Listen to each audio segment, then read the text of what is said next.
On this episode, we're going to be taking a look at and doing a tasting review of Azulejos Tequila, right here on the Tequila Hombre, coming up next.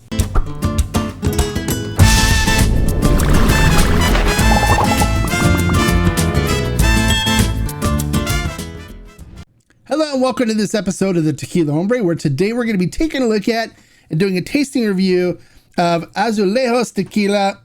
Now they have several different collections that they bottle these in, and it's basically the bottle that determines the collection.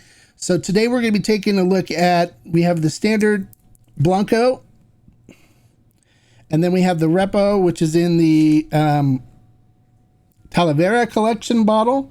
These are all hand painted by Mexican artisans, as well as the Anejo from the Talavera collection. And then I also have the Skelly collection here in my tequila den, where in the Hombre Cave, where I have the Blanco and the Anejo of the Skelly. I really like the Skelly bottles. I haven't drank the tequila in them, but the bottles look cool on the shelf, so we buy it for that. But let's see what we got as far as the juice and stuff inside is. So let's not waste any more time. Let's get into the production and how this tequila is made. So this brand was actually founded by Pedro Quintanilla like some 30 years ago. It's been around for a long time. You've probably seen the bottles on the shelves. They sell them at Costco. They sell them all over the place. So it's widely distributed. You can find it in a lot of places. A lot of neighborhood liquor stores and stuff carry them as well, because it was heavily distributed. But Pedro has passed away, and Pedro's no longer with us. So his son Chris is now running the show. And Chris had reached out and said he'd like for me to do a review of these and let him know what I think. Now, one of the things that he did say is that one thing that was really important to his father was not only to honor the artisans with the bottles, but he also wanted to honor the artisans making the tequila. So he made sure when dealing with the distillery that they work with that there was no additives used for this tequila. So the distillery that they use is 1438, which is Casa Maestri, which is known in the tequila world as the Candy Factory or the Sugar Shack, because they're known for making brands with additives. They have over like 150 brands that come out of that distillery. They crank them out faster than most bunny rabbits crank out bunny babies. They crank them out really fast. So they, though, it made sure when they run their production through Casa Maestri that they tell them not to use any additives. They want all natural for their tequila. And so we're going to see what this natural tequila tastes like. And we'll go from there. So the production on it, they do use Weber Blue Agave, of course, since that's what you have to use for tequila. They cook them in an autoclave under high pressure, and then use a roller mill to extract the sugars from the agaves afterwards. They ferment in stainless steel tanks, and then they twice distill using stainless steel pots. Now, then after distillation, it is then bottled at 40% alcohol by volume for the Blanco, and we'll get into the aging for the Repo and Niejo when we get into the tasting portion of those. So that's basically it. That's how the tequila is made so far. I mean, everything looks good. But let's see what the flavor like or the tasting is like on these. So let's not waste any more time. Let's get into the tasting portion and see what these tequilas are all about. All right, so first we're going to dive into the Blanco. So we'll pull the... It's a tight fit.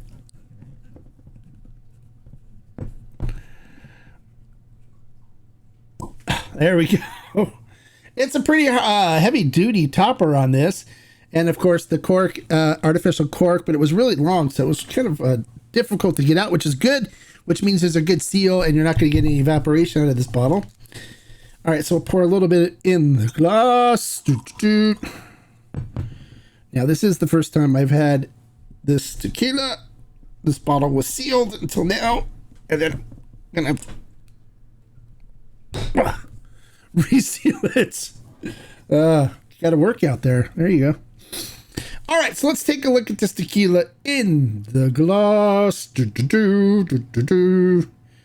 All right, let's see what we're looking at here. In the glass, coats the glass nicely. You can see the legs and tears are forming on it. It's kind of a nice viscous mouthfeel to it, which is good. Looking at the tequila itself, it is crystal clear. Looks beautiful. Little dashes of silver shining through the tequila. Looks really good. And as you know, we taste with our eyes, our nose, and our mouth. We talk about it in the video. So let's give this thing a sniff. Let's see what we get on the nose for this.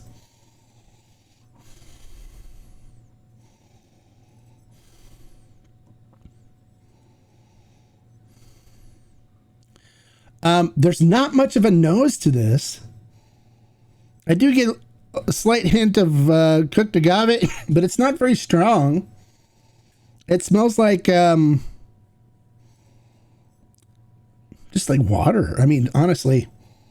But I do pick up a little bit of the cinnamon and baking spices from the cooked agave. And that's about it. I'm not picking up a whole lot on the nose on this at all, which is kind of weird. A slight cooked agave and notes. And that's it. If there's not a whole lot to this.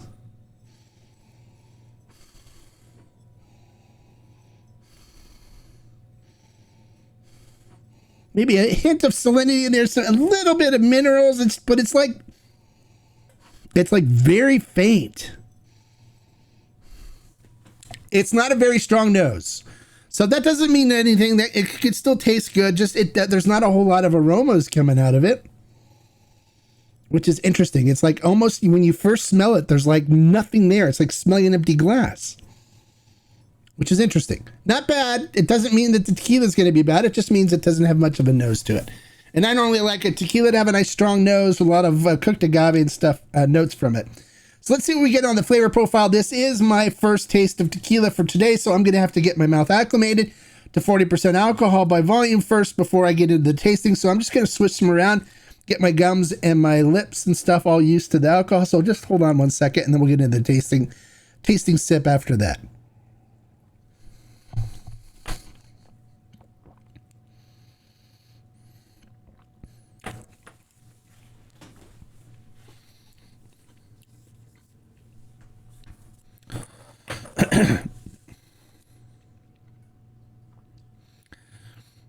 All right, everything's clear. I got the go sign from my lips and my gums, so here we go. Here's the tasting portion.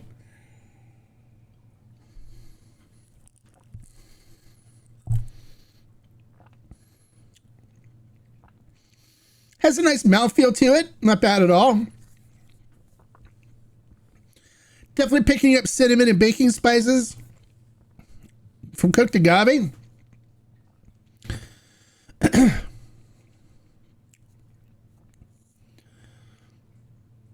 And that's about it. And it's very light. It's not super strong in the flavor profile. It's just some light cinnamon and baking spices notes coming from it. A little hint of salinity on the end of it, a little hint of saltiness, of brininess on the end. But that's basically it. There's not a whole lot to this, which doesn't mean it's bad. It means it's not stellar, but I could sit and drink this, and it's almost like drinking water. So, but you do get a little bit of the cooked agave notes from it. But it's easy to drink. So if you're somebody that's just like, okay, look, I just want something I can sip on in the backyard on a hot day, and I don't get my palate blown away by, excessive amounts of flavor and stuff. I just want something easy to drink, something that I could mix in a cocktail and stuff, but it's not like super flavorful, just, easy. You drink, it's like a session tequila, if there was such thing, where you can basically sit and sip this all day and it won't blow your palate out at all with flavors, but you can get nice and, toasted on it. So how would I rate this one? If you want the bottles and they think the bottles look cool and you want to be able to drink it's drinkable. There's nothing wrong with it at all. It doesn't taste bad. It's just hardly there. So if you're looking and you say, hey, I want something that is super easy to drink, I can drink it all day and it won't blow my palate out, and I can enjoy it because it's not, you know, super over the top flavors. This is it. This is really good for that. If you're looking for a lot of flavor and you want an experience from your tequila, your blanco, this is not a good choice. It's very light in the flavor area, but it is definitely drinkable, and it's like a session tequila. You could probably drink this all day and then go eat dinner afterwards and still taste everything in your dinner. All right, so that's the blanco. Let's take a look at the Repo next. All right, so now we're going to take a look at the Reposado, and this is also from the Classic Collection. I'm trying to get the top out of this. It has a good seal.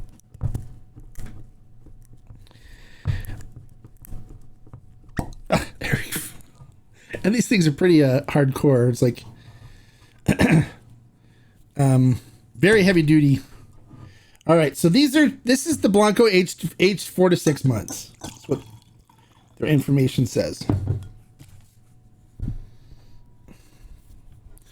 Again, the Blanco wasn't bad. It's just there wasn't a whole lot to it, but it makes it extremely sippable. I mean, you could sit, like if you have a family picnic and stuff, and you're going to be sitting out in the sun, you could drink that like all day and not have to worry about it blowing out your palate for any meal that you're going to eat that day, which is good. I mean, it's good. But it's, you know, if you're looking for a flavor experience, it's just not there. Not for the Blanco. But it would make great margaritas. I mean, and cocktails. It would definitely be good for that. So looking at the Repo in the glass, it coats the glass beautifully again. It's going to have a nice viscousness to it. Look at the legs and tears forming on that. Looking at the tequila itself, it is a light straw colored. This was aged in bourbon American white oak barrels. There we go. And so it looks good. Has a light color to it. No floaties or anything. Looks good. All right, so let's see what we get on the nose on this one.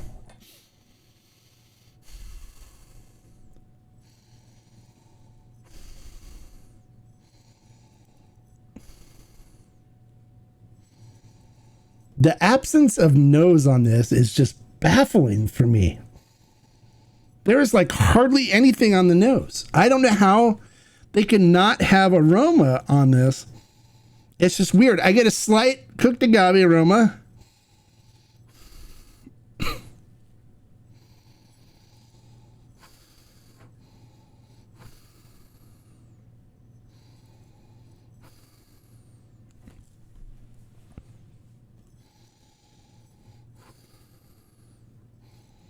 A little hint of caramel and vanilla in there, but that's about it. I mean, there's not a whole lot to it on the nose.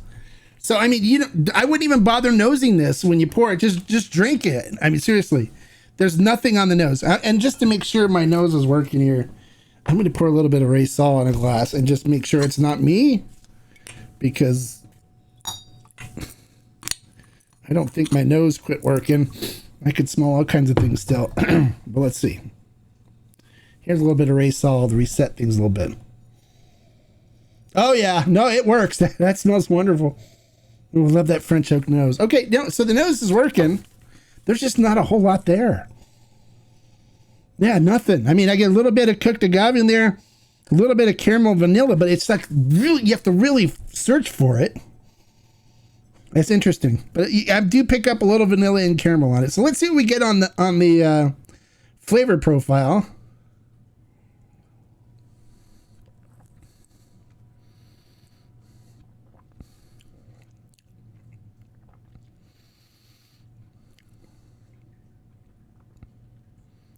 It's got a nice viscousness to it, but again, this drinks like water. It does. I mean, it can be seriously dangerous for somebody just looking to enjoy something to sip on, not looking for an extreme flavor experience. This is like really, really easy to drink. I mean, so I can see people really pouring this and keep going back and pouring more and pouring more and pouring more. On a hot day out in the backyard at a picnic or something, this would be very nice for somebody. It would be good. The flavor on it is not bad at all. It's just hardly there. So, it's good. It's not horrible.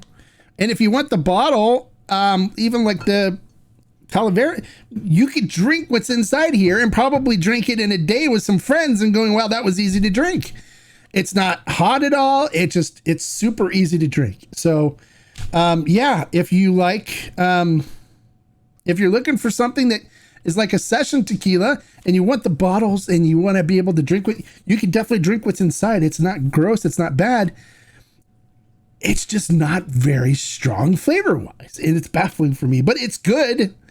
I could polish this off in a day. Seriously, I could sit in my garage while I'm smoking stogies and working on things, and I could just pound this stuff down, and it would be like, it'd be like nothing. But I'd get nice and toasted from it. You know, it's not like drinking Reposado or something else where there's an abundance of flavors, and you can only drink a little bit of it before it blows your palate out. Your palate gets tired. You don't have to worry about your palate getting tired with this.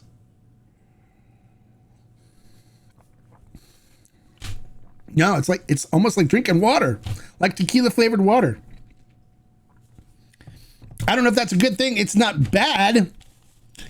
So if you're a connoisseur who likes abundance of flavor and really likes the flavor of cooked agave, this is not going to be a tequila for you. But if you're somebody just looking for something to drink and enjoy, you don't want additives, you just want to have a good time with your friends and have something you can just keep drinking and drinking and sipping, this would work. It really would. All right, so that's the Repo. So far, I'm not super impressed, but it's not bad. All right, but let's see what we get on the Anejo next. All right, so now we're diving into the Niejo, and this is aged for over 2 years in used white oak bourbon barrels. Oops, went a little heavy on the pour on this one. These tops, you don't have to worry about ever not having a good seal with these tops. That's for sure. All right, so let's see what we get on the nose on this. It's still, there's not, I don't even know why I'm nosing it. I shouldn't nose anymore. I do get slight cherry and vanilla and caramel on this. Just a little bit. So it's not bad. I do pick up some of the wood notes from it, like a cherry, apricot, vanilla and caramel notes. Smells good. All right, so looking at it in the glass, I just wanted to check the nose first because I wanted to see if I could still. It coats the glass beautifully. You can look at the legs and tears on this.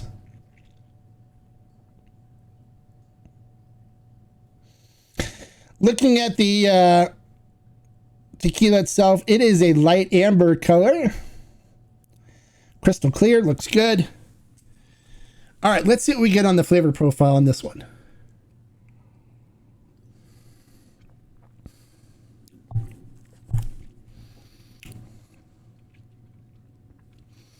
This one's nice. I get cinnamon and baking spices from it. Definitely an abundance of barrel notes in it. So I'm getting some cherry, vanilla, caramel, and it almost gives off like a peanut butter kind of flavor profile to it too. The Anejo is good. The Anejo is enjoyable. If you're a Niejo drinker, I think you'll enjoy this. Nothing wrong with it at all. It's very enjoyable, very easy to drink, super, as people would say, smooth. I would even say this would be good for people that like Clase Azul or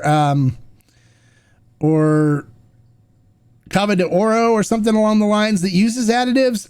This would be very enjoyable for them as it's easy to drink, nothing off-putting in the flavor profile. It's good. I think that Anejo so far was probably my favorite of the three expressions. The Anejo is good. So if you were thinking about picking up Azulejos, I say go for it. Don't worry about it. It's not going to be super flavorful, but it's not going to be off-putting by any flavor notes by any means. So there you go. That's the Anejo.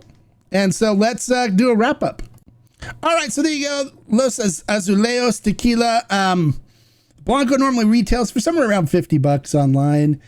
I would leave it for that. I wouldn't pay that for that. If you can find it on sale somewhere for less, and you want the bottle, go ahead and grab it, because you'll enjoy it. There's not a whole lot of flavor to it. And it goes down really easy. Same with the Repo. The Niejo by far was my favorite of the group, but $120 to $140 price range, which I'm seeing online, that would be a pass for me. If I do find it at Costco, and I like the bottle and it's a good price, I might pick it up there, just because it's an enjoyable flavor profile on it, but it's nothing spectacular, and nothing that I can't find in another brand that may have a more richer flavor profile. So across the board, my agave rating for the whole brand, for each of them, I'm going to give it a solid 3 agave, which means it's good. It's not bad, but it's not to the point where I would say, yeah, you got to grab some, or it's spectacular. So there you go. If you like the information I share with you today, make sure you click the thumbs up button right there. If you're new to the channel, bienvenido, welcome. And we hope to see you on commenting on our videos, as well as joining us on our live streams. So make sure you click that subscribe button there and the notification bell next to it.